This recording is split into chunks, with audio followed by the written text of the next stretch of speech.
नमस्कार, प्रदीप पॉइंट में आप सबका एक बार पुनः स्वागत है। आइए आज हम लोग फंडामेंटल राइट्स पढ़ते हैं, भाग 1 और भाग 2।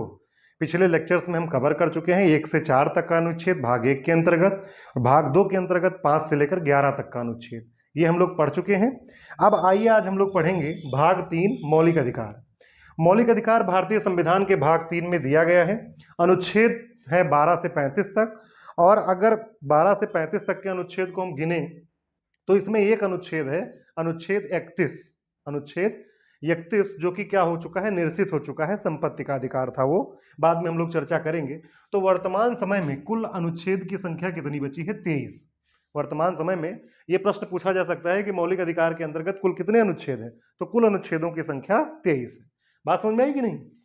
फिर उसके बाद में अब आते हैं हम लोग कि मौलिक अधिकार हैं क्या और क्यों आवश्यक है। तो हम लोग जानते हैं कि बिना मौलिक अधिकारों के, वास्तव में देखा जाए तो ये प्राकृतिक अधिकार ही थे जो व्यक्ति को प्रकृति के द्वारा प्रदान किए गए थे। लेकिन जब भविष्य में राजा महाराजाओं का शासन हुआ तो लोगों को गुलाम बनाने की प्रथा, लोगों का शोषण करने की प्रथा, सबल का निर्बल को सताए जाने की प्रथा, इसका प्रचलन हो गया। तो इसीलिए जब इंडियन कॉन्स्टिट्यूशन बना तो वहां पर एक मौलिक अधिकार की व्यवस्था की गई कि हर व्यक्ति के पास यह अधिकार होगा, और राज्य के द्वारा, अगर राज्य चाहे जितना सबल हो, लेकिन राज्य के द्वारा इन अधिकारों को छीना नहीं जा सकेगा। विहित प्रक्रिया के तहत छीना जा सकता है, लेकिन सामान्य दिनों में ये अधिकार छीने नहीं जा सकेंगे। तो मौलिक अधिकार क्यों आवश्यक है? तो किसी भी व्यक्ति के व्यक्तित्व के विकास के लिए, ये आवश्यक है। इनके अभाव में किसी भी व्यक्ति के व्यक्तित्व का विकास संभव नहीं है। और व्यक्ति का कैसा विकास? बौद्धिक विकास, नैतिक विकास और आध्यात्मिक विकास के लिए। बौद्धिक विकास कैसा हो, कब होगा? जब व्यक्ति के पास स्वतंत्रता होगी। आप जानते हैं मौलिक अधिकारों में स्वतंत्रता का अधिकार एक स्पेशल हेडिंग है। तो जब व्यक्ति के पास क्या होगी? स्वतंत्रता होगी। तो स्वतंत्रता में कोई भी व्यक्ति अपने बौद्धिक विकास ज्यादा बेहतर तरीके से कर सकता है। जब व्यक्ति स्वतंत्र होगा, परतंत्र नहीं होगा, तो उसकी बुद्धि ज्यादा काम करेगी। इसके अलावा नैतिक विकास होगा। नैतिक विकास के बाद धर्म की, आप जानते हैं कि धार्मिक स्वतंत्रता का अधिकार है, आध्यात्मिक विकास उसके अंतर्गत कर सकता है। बात समझ में आई कि नहीं? नैतिक विकास, शोषण के विरुद्ध अधिकार, समानता का अधिकार, ये सब सारी चीजें, बौद्धिक, नैतिक और आध्यात्मिक विकास, अगर मौलिक अधिकार न हो तो व्यक्ति के द्वारा संभव, व्यक्ति का ये व्यक्तित्व का विकास संभव नहीं है। तो ये हुआ कि क्यों इंपॉर्टेंट है ये। दूसरी चीज क्या है कि मौलिक अधिकारों का जो परिभाषा है, मौलिक अधिकारों की जो परिभाषा है, नोट कीजिएगा इसको, कि मौलिक अधिकारों की परिभाषा, मौलिक अधिकार की परिभाषा संविधान में कहीं भी नहीं दी गई है। मौलिक अधिकार की परिभाषा संविधान में, इसका उल्लेख कहीं भी नहीं किया गया। ये नहीं बताया गया कि मौलिक अधिकार की डिफिनीशन क्या है। बात समझ में आया कि नहीं? मूल अधिकार का सर्वप्रथम विकास कहां पर हुआ था? ब्रिटेन में हुआ था। और ब्रिटेन में हुआ था, वहां पर प्राचीन स्वतंत्रताएं थी कुछ, जिनको की लिपिबद्ध करके, जिसे नाम दिया गया मैग्ना कार्टा। क्या नाम दिया गया? मैग्ना कार्टा, ब्रिटिश जनता के द्वारा, और उस पर साइन कराया गया उस समय के जो राजा जान थे। इसमें कुछ प्राचीन स्वतंत्रताएं थी जो व्यक्ति के व्यक्तित्व के विकास के लिए बहुत इंपॉर्टेंट था। तो अब ये इसी से प्रश्न भी बनता है कि कौन सा अनुच्छेद, कौन सा पार्ट ऐसा है जिसे भारत का मैग्ना कार्टा कहा जाता है? तो भाग कौन सा है? भाग 3। और क्या है भारत का मैग्ना कार्टा? क्या कहा जाएगा? मौलिक अधिकार को। भारत का मैग्ना कार्टा क्या होगा? मौलिक अधिकार। बात समझ में आई कि नहीं? फिर उसके बाद में आप जानते हैं कि संयुक्त राज्य अमेरिका का जो संविधान था, हमारे यहाँ मौलिक अधिकार कहां से लिया गया है? नोट करते रहिएगा, हमारे यहाँ मौलिक अधिकार लिया गया है अमेरिका के संविधान से। कहां से लिया गया है? यूएसए के कॉन्स्टिट्यूशन से हमारे यहाँ का मौलिक अधिकार लिया गया है। लेकिन जो अमेरिका का जो मूल संविधान था, अमेरिका को जो मूल संविधान था, उसमें मौलिक अधिकार का उल्लेख किया ही नहीं गया था। अमेरिका के मूल संविधान में मौलिक अधिकार का उल्लेख नहीं किया गया था।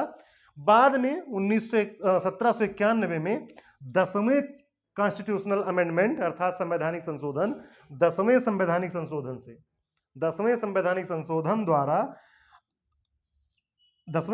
संशोधन द्वारा अधिकार पत्र या बिल ऑफ राइट्स को जोड़ा गया। यहां पर जो अधिकार पत्र कहा गया है या बिल ऑफ राइट्स बोला गया है, ये वास्तव में क्या है? इसको मौलिक अधिकार ही कहा जाता है अमेरिका में। बात समझ में नहीं? जैसे अपने यहां नाम क्या है? मौलिक अधिकार, वैसे उनके यहां नाम क्या है? अधिकार पत्र या बिल ऑफ राइट्स। तो किस संवैधानिक संशोधन के द्वारा? 10वें संविधान संशोधन 1791 के द्वारा। 10वें संवैधानिक संशोधन 1791 के द्वारा बिल ऑफ राइट्स को अमेरिका के कॉन्स्टिट्यूशन में जोड़ा गया, मूल संविधान में नहीं था। और आपको बताएं कि विश्व की परिस्थितियां ही कुछ ऐसी बन रही थी, हर जगह व्यक्ति जो है वो मूलभूत अधिकार की मांग कर रहा था। जैसे लुई 16वां, जो फ्रांस की क्रांति हुई 1789 में, 1789 में फ्रांस की क्रांति होती है और वहां के राजा होते हैं लुई 16वें। लुई 16वें वहां के राजा होते हैं और यहाँ पर जो जनता की मुख्य मांग थी, जिसके नींव पर ये जो फ्रांस की क्रांति थी लड़ा गया, समानता, स्वतंत्रता और बंधुत्व। समानता, स्वतंत्रता और बंधुत्व, तो ये भी क्या है, एक हिसाब से देखा जाए तो ये भी मौलिक अधिकार है।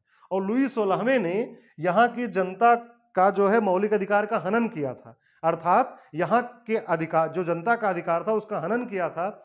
इसीलिए लुई 16वें को क्या किया गया, बात कहा जाता है फांसी दी गई, लेकिन वास्तव में क्या है, गुलेटिन के द्वारा इनकी हत्या कर दी जाती। गुलेटिन क्या होता था कि ऐसे दो खंभे टाइप का बना होता था और बीच में राजा को खड़ा किया जाता था, उसके बाद में एक तलवार ऐसे आती थी और उस गला इनका काट कर अलग कर देती थी। तो गुलेटिन के द्वारा क्या किया गया, लुई 16वें की हत्या कर दी गई। मतलब अब आप समझ सकते हैं कि जनता के अधिकार कितने महत्वपूर्ण थे, इसके लिए क्या क्या नहीं किया गया। एक महत्वपूर्ण बात आप और नोट कीजिएगा जो बहुत इंपॉर्टेंट है भारतीय जितने भी एग्जाम होते हैं उसके पॉइंट ऑफ व्यू से, और वो क्या है, आप जानते हैं कि जो भारतीय शासन अधिनियम है 1935, भारतीय शासन अधिनियम 1935 में आप जानते हैं कि 70% जो इंडियन कॉन्स्टिट्यूशन बना उसका स्रोत कहां है, भारतीय शासन अधिनियम 1935। कहने का मतलब यह है कि जो भारतीय शासन अधिनियम था 1935 का, जो इंडियन कॉन्स्टिट्यूशन है, भारतीय शासन अधिनियम का वो 70% वहां से लिया गया। बात समझे, नियर अबाउट कितना, 70% वहां से लिया गया है, लेकिन वहां पर मौलिक अधिकार का उल्लेख नहीं था। है ना मजेदार बात कि मौलिक अधिकार का उल्लेख ही नहीं किया गया था 1935 के भारत शासन अधिनियम में, जहां से 70% इंडियन कॉन्स्टिट्यूशन में सीधे सीधे स्वीकार कर लिया गया। तो बात समझ में आई। तो इस तरह से ये थे आपके मौलिक अधिकार का कुछ परिचय। अब आइए मौलिक अधिकार से संबंधित हम कुछ बातों को पहले डिस्कस करेंगे, उसके बाद में मौलिक अधिकार कितने प्रकार के होते हैं इसको हम लोग देखेंगे। तो आइए मौलिक अधिकारों से संबंधित कुछ बातों को हम लोग समझ लेते हैं, जो अक्सर हम लोग गलती कर देते हैं इसके कॉन्सेप्ट को समझने में।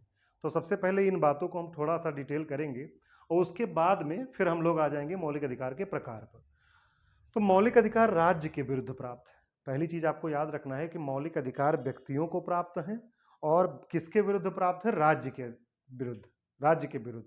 लेकिन कुछ अधिकार ऐसे भी हैं जो व्यक्ति के विरुद्ध भी प्राप्त है, लेकिन कुछ अधिकार जैसे आर्टिकल 15(2), आर्टिकल 17 और अनुच्छेद 23-24, बात समझे कि नहीं, ये जो है ये किसके विरुद्ध, ये व्यक्तियों के विरुद्ध भी प्राप्त है। बात समझ में आया कि नहीं। बाकी मुख्य रूप से अगर आपसे पूछा जाए तो मौलिक अधिकार राज्य के विरुद्ध ही प्राप्त है, ये ध्यान रखिएगा आप लोग बात। फिर उसके बाद में क्या है कि हाँ, कुछ ऐसे मौलिक अधिकार हैं, कुछ ऐसे मौलिक अधिकार हैं जो केवल किसको प्राप्त हैं, केवल नागरिकों को प्राप्त हैं, विदेशियों को प्राप्त नहीं है। वो मौलिक अधिकार कौन से हैं, अनुच्छेद 15, 16, 19, 29 और 30। 15, 16, 19, 29 और 30। अभी हम लोग पढ़ेंगे आगे डिटेल में कि अनुच्छेद 15 क्या है, अनुच्छेद 16 क्या है। जैसे 15 क्या है, धर्म, मूल, वंश, जाति, लिंग, जन्मस्थान के आधार पर विभेद का प्रतिषेध, लोक नियोजन के विषय में अवसर की समता। ये हम लोग पढ़ेंगे आगे डिटेल में एक एक को, लेकिन अभी आप बस इसको रट लीजिए कि अनुच्छेद कौन सा है जो केवल भारतीय नागरिकों को प्राप्त है। कौन कौन से अनुच्छेद, तो 15, 16, 19, 29 और 30। याद हो गया होगा ना। फिर उसके बाद में क्या है, अच्छा, राष्ट्रीय आपातकाल अगर लगाया जाता है, राष्ट्रीय आपातकाल आप जानते हैं कि आपातकाल का जो उपबंध है वो कहां पर है, भाग 18 में है। आपातकाल का जो इमरजेंसी प्रोविजंस है वो कहां पर है, भाग 18 में है। भाग 18 में है और कहां से कहां तक, अनुच्छेद 352 से लेकर 360 तक। बात समझे, 352 से लेकर 360 तक। लेकिन हम यहां बात कर रहे हैं 352 की। राष्ट्रीय आपातकाल के समय मौलिक अधिकारों की स्थिति क्या होगी। तो सबसे महत्वपूर्ण बात यह है कि राष्ट्रीय आपातकाल के समय के मौलिक अधिकार जो हैं वो मौलिक अधिकार 20 और 21, अर्थात अनुच्छेद 20 और 21 को छोड़कर, 20 और 21 को छोड़कर सभी मौलिक अधिकार क्या हो सकते हैं, निलंबित हो सकते हैं। मतलब निलंबित का मतलब क्या हुआ कि सस्पेंड हो सकते हैं कुछ समय के लिए, वो हमेशा के लिए समाप्त नहीं किए जा सकते, ध्यान रखिएगा। अनुच्छेद 20 और 21 कभी समाप्त नहीं होगा राष्ट्रीय आपातकाल के दौरान, लेकिन बाकी अनुच्छेद क्या है, वो समाप्त हो सकते, सॉरी सस्पेंड हो सकते हैं, निलंबित हो सकते हैं कुछ समय के लिए, समाप्त कभी नहीं होंगे। लेकिन अनुच्छेद 20-21 कभी समाप्त नहीं होगा, कभी सस्पेंड नहीं होगा। बात समझ में आया कि नहीं? फिर उसके बाद में अब कहा जाता है कि जैसे ही राष्ट्रीय आपातकाल की घोषणा की जाती है, वैसे ही जो अनुच्छेद 19 है, अनुच्छेद 19 जो है ये स्वतः सस्पेंड हो जाता है, स्वतः निलंबित हो जाता है। बात समझे कि नहीं? स्वतः निलंबित हो जाता है। फिर से बात को समझ लीजिएगा, जैसे राष्ट्रीय आपातकाल लागू होगा तो सभी मौलिक अधिकार सस्पेंड हो सकते हैं, लेकिन 20-21 नहीं हो सकता। 20-21 को छोड़कर सभी मौलिक अधिकार सस्पेंड हो सकते हैं। आप निलंबित और समाप्त में अंतर समझ रहे हैं ना? निलंबित का मतलब कुछ समय के लिए, लेकिन समाप्त का मतलब क्या हो कि हमेशा के लिए समाप्त। तो यहां मौलिक अधिकार समाप्त नहीं होते, सस्पेंड होते हैं। 20-21 कभी सस्पेंड नहीं होंगे राष्ट्रीय आपातकाल के समय भी, लेकिन इस दोनों को छोड़कर बाकी सभी मौलिक अधिकार सस्पेंड हो सकते हैं। जैसे ही राष्ट्रीय आपातकाल की घोषणा की जाती है, अनुच्छेद 19 स्वतः निलंबित हो जाता है। स्वतः निलंबित हो जाता है मतलब कि इसमें किसी प्रकार का विशेष आदेश जारी करने की जरूरत नहीं है। लेकिन बाकी के जो प्रोविजंस हैं, बाकी के जो आर्टिकल बच रहे हैं मौलिक अधिकार के, वो कब निलंबित होंगे? 19 को छोड़कर। बाकी के कब होंगे? जब राष्ट्रपति के आदेश के द्वारा। जब राष्ट्रपति आदेश देगा तो बाकी के मौलिक अधिकार भी निलंबित हो जाएंगे। और ये लेकिन राष्ट्रीय आपातकाल के साथ ही स्वतः अपने आप निलंबित हो जाता है अनुच्छेद 19। बात समझे? अभी जब अनुच्छेद 19 पढ़ेंगे तो हम अपने आप समझ जाएंगे कि क्यों ऐसा है। अनुच्छेद 19 के अंतर्गत वाक् एवं अभिव्यक्ति की स्वतंत्रता, संगम एवं संघ बनाने की स्वतंत्रता, भारत क्षेत्र में आबाद भ्रमण की स्वतंत्रता, इसके अलावा कहीं भी निवास करने की स्वतंत्रता, कहीं भी बस जाने की स्वतंत्रता, या फिर कहीं भी वृत्ति या उपजीविका अपनाने की स्वतंत्रता, तो जो संगम बनाने की, अभिव्यक्ति करने की, ये सब स्वतंत्रताएं, जाहिर सी बात है राष्ट्रीय आपातकाल के समय में क्या जरूरत होती है? पूरे भारत के एकीकरण का, इसीलिए राष्ट्रीय आपातकाल लगाया जाता है। तो ये राष्ट्रीय एकीकरण को नुकसान न पहुंचाए, इसीलिए सबसे पहले स्वतः राष्ट्रीय आपातकाल लगा, ये स्वतः निलंबित हो गया। बाकी के जो आर्टिकल बच रहे हैं 20-21 को छोड़कर, क्योंकि ये कभी सस्पेंड होगा ही नहीं, बाकी के जो बच रहे हैं वो क्या होगा? वो जो है जब राष्ट्रपति आदेश करेगा तब जाकर वो सस्पेंड होंगे। तो बात समझ में आई? फिर उसके बाद में एक चीज और यहां पर महत्वपूर्ण है कि कोई भी व्यक्ति अगर ये कहे कि हम मौलिक अधिकार नहीं लेंगे, कोई भी व्यक्ति अगर ये कहे कि हम मौलिक अधिकार नहीं लेंगे, तो ये संभव नहीं है। मौलिक अधिकारों को कोई भी व्यक्ति अधित्याग नहीं कर सकता। इसका मतलब क्या हुआ कि कोई भी व्यक्ति मौलिक अधिकार को छोड़ नहीं सकता। मतलब कोई व्यक्ति ये नहीं कह सकता कि मुझे मौलिक अधिकार नहीं चाहिए, हम मौलिक अधिकार लेंगे ही नहीं। बात समझ में आया कि नहीं? तो मौलिक अधिकारों का अधित्याग नहीं किया जा सकता। अब मौलिक अधिकारों का उल्लेख 12 से 35 तक किया गया है। पहले हम लोग देख लेते हैं कि मौलिक अधिकार के कुल कितने प्रकार हैं, उसके बाद में अनुच्छेद 12 और 13 को डिटेल करेंगे, उसके बाद एक एक को करके हम लोग मौलिक अधिकार को पढ़ेंगे। तो आइए अब हम लोग मौलिक अधिकारों की संख्या के बारे में देखते हैं। तो आप जानते हैं कि संविधान के प्रारंभ होने पर, जब संविधान हमारा प्रारंभ हुआ था, उस समय जो मौलिक अधिकारों की संख्या थी वो कितनी थी? 7। मौलिक अधिकारों की संख्या 7 थी। 7 मौलिक अधिकार थे, लेकिन 44वें संवैधानिक संशोधन 1978 के द्वारा, ये याद रखिएगा, बहुत इंपॉर्टेंट है, 44वें संवैधानिक संशोधन 1978 के द्वारा संपत्ति का जो मौलिक अधिकार था उसे क्या किया गया? उसे हटा दिया गया। संपत्ति का मौलिक अधिकार समाप्त कर दिया गया। तो 7 में से कितने बचे? एक हट गया तो कितना बचा? 6 बचा। तो वर्तमान समय में मौलिक अधिकारों की संख्या कितनी है? 6। ये बात आप ध्यान रखिएगा। तो संपत्ति के अधिकार की वर्तमान स्थिति क्या है, ये हम लोग जब ये मौलिक अधिकार पूरा पढ़ लेंगे तो उसको वहां पर बात करेंगे। संपत्ति का अधिकार वास्तव में इस समय विधिक अधिकार बन चुका है, कानूनी अधिकार बन चुका है। ठीक है? किस अनुच्छेद में इसका उल्लेख कर दिया गया है? 300A के अंतर्गत, 300 का के अंतर्गत, अनुच्छेद 300 का के अंतर्गत संपत्ति का जो अधिकार है वो क्या बन चुका है? विधिक अधिकार। विधिक अधिकार और मौलिक अधिकार में अंतर है, ये हम लोग बाद में समझेंगे, क्योंकि मौलिक अधिकार जो है ये क्या है, इसको लागू करवाने के लिए विशेष प्रकार की रिट जारी की जा सकती है। पढ़ेंगे जब अनुच्छेद 32, उसके अंतर्गत हम लोग बात करेंगे। लेकिन विधिक अधिकार सामान्य चलने वाली प्रक्रिया है, उसमें किसी विशेष रिट की व्यवस्था नहीं है। और भी बहुत सारी बातें उसको हम लोग बाद में डिस्कस करेंगे। ये आप इतना जानिए यहाँ पर कि पहले मौलिक अधिकारों की संख्या कितनी थी, 7, लेकिन 44वें संवैधानिक संशोधन 1978 के द्वारा संपत्ति का जो मौलिक अधिकार था इसे हटा दिया गया। तो वर्तमान समय में मौलिक अधिकारों की संख्या कितनी है, 6। अब कौन कौन से इसको देख लीजिए। समानता का अधिकार, स्वतंत्रता का अधिकार, समानता का अधिकार, राइट टू इक्वलिटी, ये कहां से कहां तक है, आर्टिकल 14 से 18 तक। ये जरूर याद रखिएगा आप लोग, समानता का अधिकार कहां से कहां तक है, 14 से 18 तक। अब आपसे कोई पूछे कि समानता का अधिकार जो है ये कुल मिलाकर कितने आर्टिकल में रखा गया है, तो समानता का अधिकार कुल मिलाकर कितने, 14, 15, 16, 17, 18, अर्थात कुल कितने आर्टिकल में, 5 आर्टिकल में। ये भी ध्यान रखिएगा। उसके बाद में फिर क्या है, स्वतंत्रता का अधिकार, राइट टू फ्रीडम, ये कुल मिलाकर कितने अनुच्छेद में रखा गया है, तो 19, 20, 21, 22, 4 अनुच्छेद में। बात समझे कि नहीं, 19 से 22 तक स्वतंत्रता का अधिकार है। फिर उसके बाद देखें आप लोग, शोषण के विरुद्ध अधिकार, राइट अगेंस्ट एक्सप्लॉयटेशन, ये क्या है, अनुच्छेद 23 और 24 के अंतर्गत, अनुच्छेद 23 और 24 के अंतर्गत शोषण के विरुद्ध अधिकार।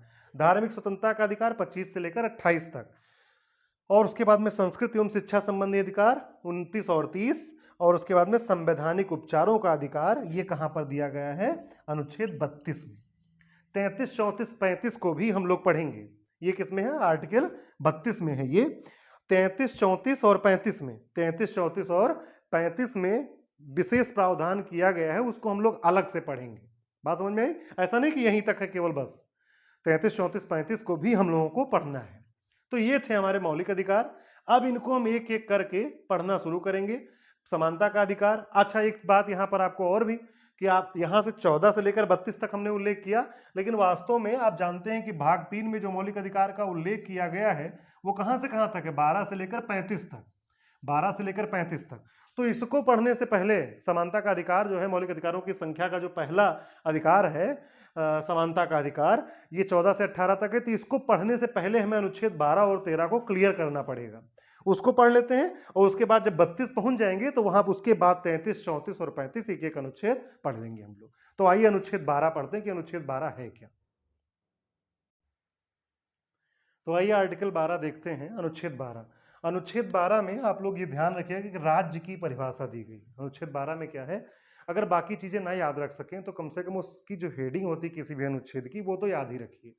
और वास्तव में देखा जाए तो याद रखने जैसा कुछ है ही नहीं। अगर आप ध्यान से हेडिंग को समझ लेंगे तो बाकी चीजें अपने आप समझ में आ जाएंगी। तो आप लोग कोशिश किया कीजिए, चीजों को रटें ना, उन चीजों को क्या करें, समझें। तो राज्य की परिभाषा, अब राज्य क्या होंगे आप बताइए। तो राज्य क्या होंगे, तो मतलब भारतीय सरकार एवं संसद क्या कहलाएंगे, राज्य कहलाएंगे। इसके अंतर्गत कौन कौन आएंगे, भारतीय सरकार एवं संसद, और उसके बाद प्रत्येक राज्य की विधायिकाएं, अर्थात जो प्रत्येक राज्य के विधानमंडल हैं वो, एवं सरकार, वहां की सरकारें जो प्रदेश हैं। फिर उसके बाद में सभी प्रकार के स्थानीय शासन, चाहे वो नगर निगम हो, चाहे नगर पालिका हो, चाहे वो ग्राम पंचायत हो, जितने भी स्थानीय शासन हैं वो भी क्या कहलाएंगे, राज्य के अंतर्गत आएंगे। दूसरी चीज क्या हो जाएंगे, अन्य संस्थाएं। अन्य संस्थाएं के अंतर्गत क्या हो जाएगा कि राज्य की सभी एजेंसियां अथवा प्राधिकरण भी राज्य की श्रेणी में आएंगे। राज्य की जितनी भी एजेंसियां हैं, जितने भी एजेंसियां, जैसे क्या है, एम्स है, all India institute of medical sciences, तो ये है, ये क्या है, ये देखा जाए तो ये राज्य की श्रेणी में ही आ रहा है। इसके अलावा दिल्ली विश्वविद्यालय और भी जितने भी विश्वविद्यालय हैं सब राज्य की श्रेणी में आएंगे। और एक जो सबसे महत्वपूर्ण बात, कि राज्य वित्त से संचालित जितनी भी संस्थाएं हैं वो सब किसके अंतर्गत आएंगी, राज्य के अंतर्गत आएंगी। अगर राज्य फंडिंग कर रहा है, उनको पैसा दे रहा है, तो वो किससे संचालित हो रही हैं, राज्य वित्त से संचालित हो रही हैं, तो वो क्या माना जाएगा, राज्य वित्त से संचालित सभी संस्थाएं राज्य के अंतर्गत आएंगी। इसके अलावा जितनी भी चीजों को राज्य ने मान्यता दे रखा है वो सब क्या होंगे, राज्य के अंतर्गत आएंगे। अब समस्या ये होती है कि प्राइवेट सेक्टर और पब्लिक सेक्टर में अंतर क्या होता है। तो पब्लिक सेक्टर का मतलब जो राज्य के द्वारा संचालित किया जाए, प्राइवेट सेक्टर का मतलब होता है राज्य मान्यता जरूर देता है लेकिन उसको पूर्ण रूप से रेगुलेट करने का काम नहीं करता। तो जैसे मान लीजिए कि जितने भी प्राइवेट सेक्टर हैं वहां पर आरक्षण नहीं दिया जाता, और जबकि जो भी पब्लिक सेक्टर है वहां पर आरक्षण प्रदान किया जाता है। तो 1991 के बाद जब उदारीकरण, निजीकरण का दौर आया तो वहां पर ये समस्याएं पैदा हुई। उससे पहले जो बैंकों का क्या राष्ट्रीयकरण किया गया, तो वो सब किस लिए किया गया था? वो राज्य के अंतर्गत उनको लाने के लिए किया गया था, ताकि जो आम जनता है उसको ज्यादा से ज्यादा हित संभव हो पाए। तो मेरे ख्याल से आपको राज्य समझ में आया होगा कि राज्य की परिभाषा क्या है। भारतीय सरकार एवं संसद, प्रत्येक राज्य की विधायिकाएं एवं सरकार, सभी प्रकार के स्थानीय शासन, अन्य संस्थाएं, राज्य वित्त से संचालित सभी जितनी भी संस्थाएं, वो सब किसके अंतर्गत आएंगी? राज्य के अंतर्गत आएंगी। अब आइए देखते हैं अनुच्छेद 13। तो आइए अनुच्छेद 13 देखते हैं। अनुच्छेद 13 में जो हेडिंग दी गई है इसकी, अनुच्छेद 13 की, ये हमने खुद डिटेल में लिख दिया। अभी हम आपको कीवर्ड बता देंगे कि जिसके आधार पर इस आप निर्णय ले सकते हो। मूल अधिकारों से असंगत या अल्पीकरण करने वाली विधियां। राज्य के द्वारा ऐसी विधि बनाई जाती है जो मौलिक अधिकारों का क्या करें? अल्पीकरण कर रहे हो या उनसे असंगत हो। सीधी सी बात, आर्टिकल 13 यही कहता है कि अगर राज्य सरकार के द्वारा ऐसी कोई विधि बनाई जाती है, हाँ, जब भी हम राज्य कह रहे हैं तो आप ये समझिएगा कि राज्य मतलब भारत। बात समझ में आया कि नहीं? राज्य मतलब भारत, और राज्य का मतलब जो जो अनुच्छेद 12 में कहा गया है। बात समझे? राज्य वित्त से पोषित सभी संस्थाएं क्या है? अनुच्छेद 12 के अंतर्गत।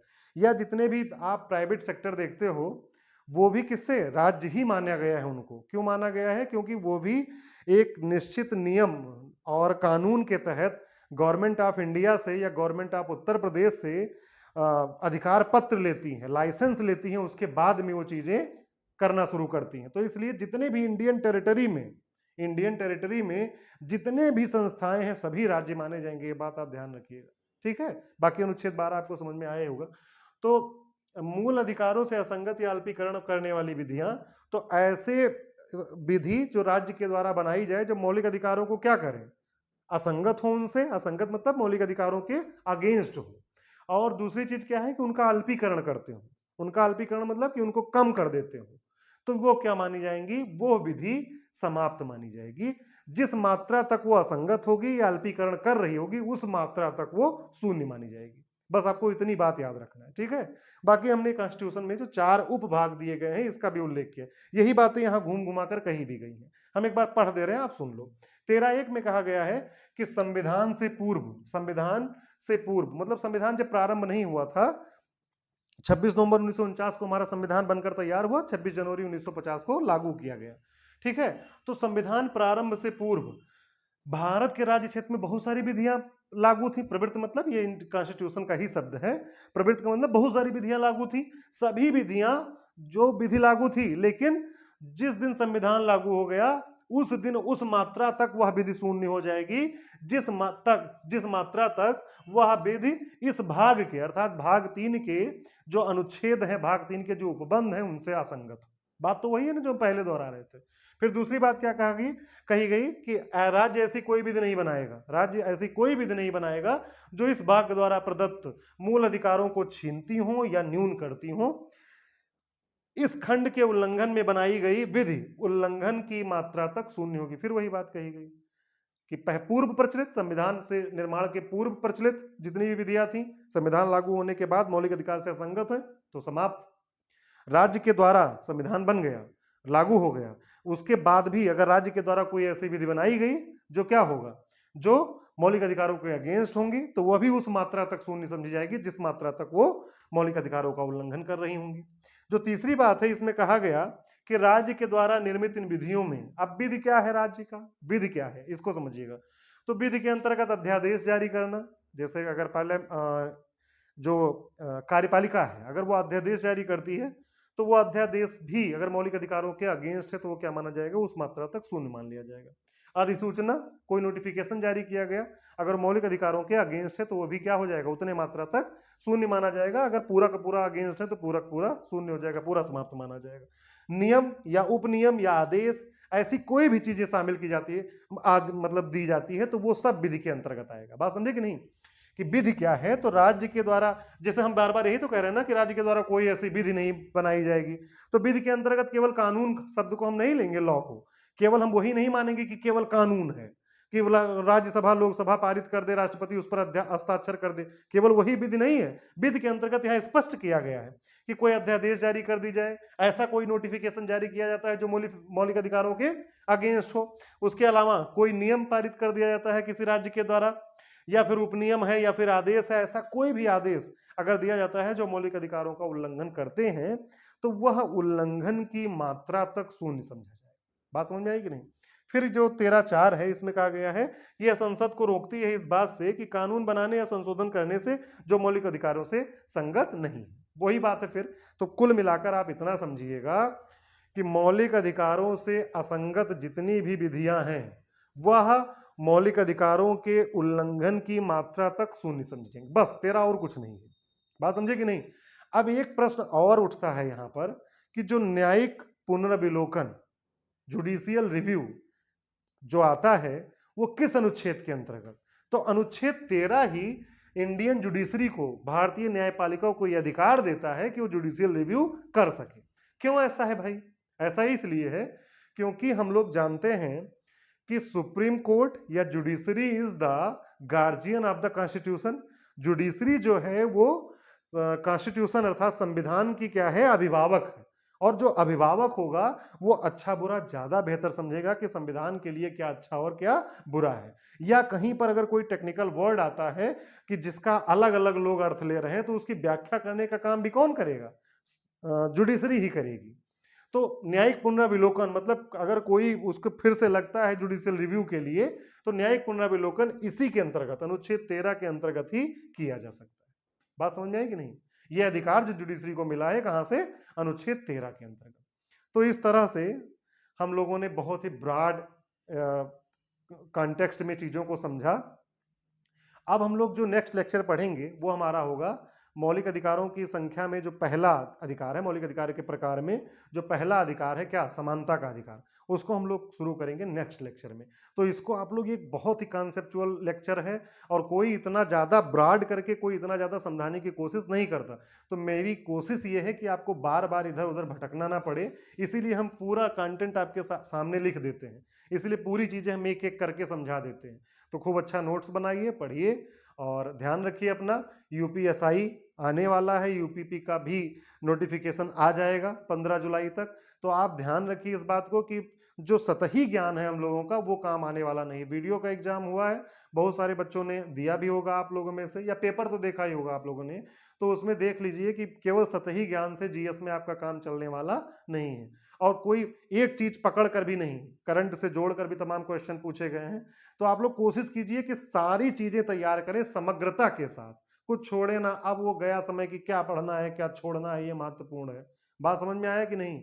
मौलिक अधिकार से इतने बढ़िया बढ़िया प्रश्न आए हैं कि आप देखें उसको तो आपको विचार करना पड़ेगा कि कौन निम्नलिखित में से कौन सा सही है। 4 विकल्प दिया गया है, उस पर आपको एक एक विचार करने के बाद आप, डायरेक्ट क्वेश्चन है ही नहीं बहुत ज्यादा, डायरेक्ट क्वेश्चन होंगे तो सब लोग कर लेंगे। तो ठीक है, बहुत ज्यादा बकवास नहीं करते हम लोग, मिलते हैं नेक्स्ट लेक्चर में। ठीक है, तब तक के लिए